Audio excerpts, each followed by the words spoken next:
pues una semana más con todos ustedes en nuestro apartado Flores y Plantas, apartado que hacemos conjuntamente junto al vivero municipal Pinares de Torremolinos. Nos encontramos con su técnico municipal, José Ramón, buenos días. ¿Qué tal? Buenos días. Bueno, tenemos preparado aquí hoy un programa muy especial, vamos a hablar de setos. Vamos a hablar de setos, vamos a cambiar un poco de lo que veníamos hablando hasta ahora, que eran tropicales, y bueno, vamos a hablar de criterios para seleccionar setos, ¿no? Que creo yo que cada vez también la gente pues los pide más, porque empieza a saber utilizarlo. Es decir, el seto tiene distintas funciones que ahora comentaremos en un jardín y bueno, pues tenemos una gran variedad de plantas, sobre todo autóctonas, que pueden cumplir perfectamente con esta función, ¿no? ¿Cuál puede ser la función del seto en un jardín? Pueden ser de muchos tipos en función de lo que queramos buscar, ¿no? Es decir, el seto, si tenemos que definirlo de alguna manera, es una muralla vegetal, ¿no? Entonces esta muralla la podemos clasificar fundamentalmente por su altura, ¿no? Entonces podemos tener setos altos cuando queremos a lo mejor tapar vistas de bloques directamente al jardín, pueden ser setos medios, cuando la bordura pues, puede llegar aproximadamente a unos 2 metros, o bien setos ya bajos, lo que normalmente se denominan borduras, que lo único que hacen es marcar sitios, ¿no? Entonces la función del seto puede ser mucha, muy diversa, ¿no? Es decir, buscar intimidad a lo mejor en algunas zonas del jardín, por otra parte hacer barreras físicas, pues por ejemplo para que los críos, los pequeños del jardín no caigan a un estanque. Es decir, la función fundamentalmente es acotar zonas del jardín por distintos motivos, ¿no? Entonces a esa función pues se adaptan muchísimas plantas. Nuevamente, si tenemos que recomendar algunas, como ahora veremos, para distintas ubicaciones, evidentemente lo que vamos a recomendar es la planta de aquí, fundamentalmente, ¿no? Y ahí pues hay un elenco de plantas muy amplio, ¿vale? Ahora comentaremos especie por especie, pero la gente va a tener donde poder elegir. Hay que tener en cuenta también que en esos criterios de selección obviamente tendremos que ver las condiciones particulares del jardín. No es lo mismo que el seto lo tengamos que montar en la cara norte de una vivienda, donde normalmente lo que se proyectará sobre él será sombra, o que lo tengamos que orientar, digamos, justo en perpendicular a cómo soplan los vientos salinos en una costa. Es decir, que eso en Torremolinos, por ejemplo, puede ser bastante interesante que lo veamos, porque es nuestro condicionante. Es decir, el viento salino, muchas personas nos preguntan por setos para combatir ese frente, en este caso ¿no?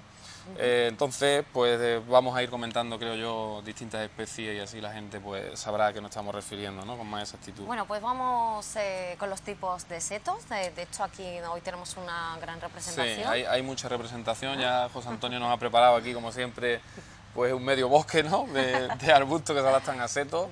Y bueno, hay que comentar en primer lugar, por ejemplo, la función de las coníferas. Tradicionalmente la conífera, es decir, fundamentalmente centrado en la familia Cupressus, todos los setos que tenemos de altura pues están conformados con ellos, ¿no? Por ejemplo, el ciprés piramidal, que tanto conocido es, aunque tengan tan mala fama por esto de llevarlo siempre en los cementerios, pero después a la hora de formar un seto, forma un seto perfectamente geométrico si el mantenimiento que le vamos a dar es constante. Es decir, a más recorte, más formado estará el seto, y para eso la conífera se adapta perfectamente.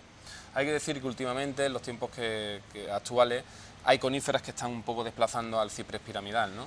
Y es, por ejemplo, el Cupressus lambertiana, ¿no? Es un tipo de ciprés que lo tenemos aquí de fondo, ¿vale? Lo podemos tomar ahora como imagen, que es un poco más desordenado, por así decirlo, y que hace una barrera muy bella porque tiene un color de la vegetación muy bonito, ¿no?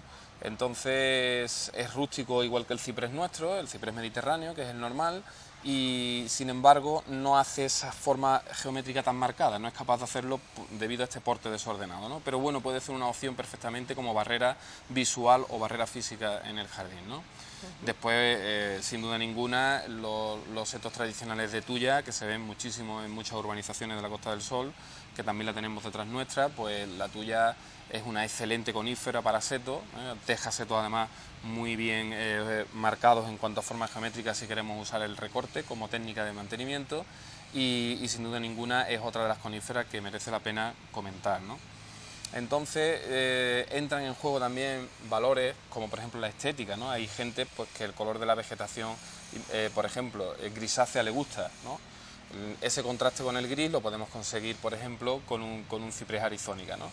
Sin embargo, hay otra gente que le gusta pues los tonos oscuros, y entonces entran a formar parte pues, especies como la que tiene a tu derecha, que es la Acalifa vilquesiana, que es una especie que tiene una tonalidad roja en su hoja impresionante. y bueno, pues formará una bordura, porque no será seto alto, ¿vale? Con esa tonalidad roja, ¿no? Entonces, es decir, las opciones empiezan a ser muy distintas. Criterio de selección, evidentemente, es el gusto de cada persona por la coloración. Después hay pues, puntos, momentos en los que no tenemos más remedio que recurrir a una especie porque resista, por ejemplo, a los vientos salinos, ¿no? Eso es una pregunta bastante frecuente dentro del vivero municipal y bueno, ahí tendremos que recomendar especies que se adapten a esta condición climática. Por ejemplo, Nerium oleander, que es la adelfa común que conocemos, que se están introduciendo muchísimo en Torremolinos, creo yo que con un criterio bastante acertado, porque es una especie nuestra. Siempre está claro, cuando hablamos de lo nuestro, significa que se adaptará mucho mejor a las condiciones edafoclimáticas, es decir, tanto de suelo como de clima de nuestra zona, ¿no?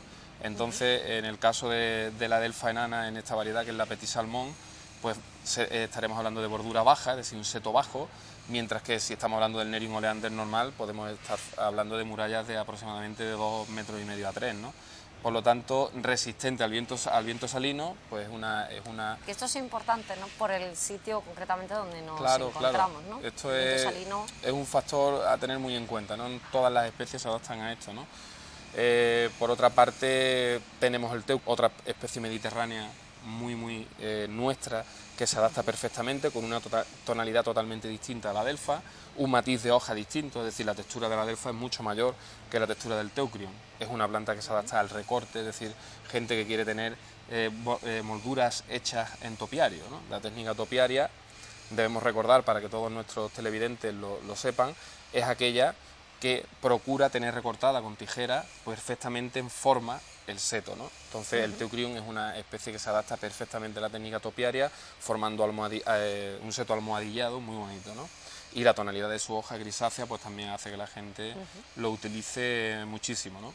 Entonces creo yo que recurriendo a las especies mediterráneas vamos a tener ganado mucho con respecto a que aguanten el viento salino.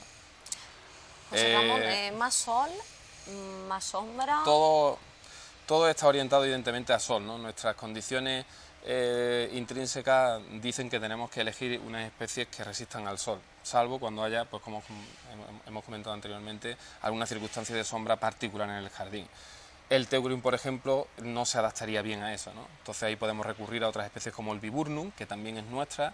Es una especie de sotobosque mediterráneo, por lo tanto las condiciones de semisombra sí las va a aguantar, ¿vale? Es el durillo de toda la vida, por lo tanto por algo tendrá su nombre, ¿no? Es decir, hay especies que recurriendo a nuestro elenco particular de especies mediterráneas que se pueden adaptar a formar borduras, ¿no? Y entre teucrium, adelfa, myoporum, que ya no es una especie nuestra, es una especie que hemos rescatado de otros climas que se parecen al nuestro, ya lo comentábamos en otros programas. Es decir, el clima mediterráneo es un clima que se repite en el globo terráqueo y Australia tiene una zona, ¿no? Entonces hay mucha flora australiana que nosotros la hemos rescatado para utilizarla aquí, ¿no? Entonces el myoporum, que normalmente o tradicionalmente se llama transparente, ¿vale? Lo tenemos también por aquí, a nuestra izquierda, ¿vale? Ahora tomaremos imágenes de él, pues es un seto que creo yo que entra dentro de la tradición nuestra, ¿no? Ahora mismo estoy recordando, por ejemplo, el cerramiento de Aguapar, aquí en Torremolinos, que está hecho con esta especie, ¿no? Y estamos hablando de una barrera pues aproximadamente unos 3-4 metros, por lo tanto puede ser un seto medio alto, ¿no? José Ramón, ¿el riego cómo debe ser? El riego son especies que se adaptan perfectamente a la falta de agua, a la rusticidad. Ojo cuando decimos esto porque ya nos han llegado algunas cosas, claro, ¿no? Claro. Porque esto hay que hacerlo con todas las especies de la manera que vamos a explicar. Es decir, la plantación es una cosa y después el mantenimiento de la plantación es otra, ¿vale? La plantación, el riego de plantación no puede faltar. Es decir, yo porque diga que un myoporum es rústico no puedo llegar, colocar el myoporum y olvidarme de regarlo. No. Sí. Es decir, se planta el myoporum, se le da su riego de plantación y se apoyará en riego durante los 2 o 3 primeros años. Cuando esa planta esté afianzada en el terreno, evidentemente aguantará perfectamente en nuestras condiciones edafoclimáticas y la planta está adaptada al terreno y sin lugar a dudas aguantará sin riego, salvo con lo que le caiga, ¿no?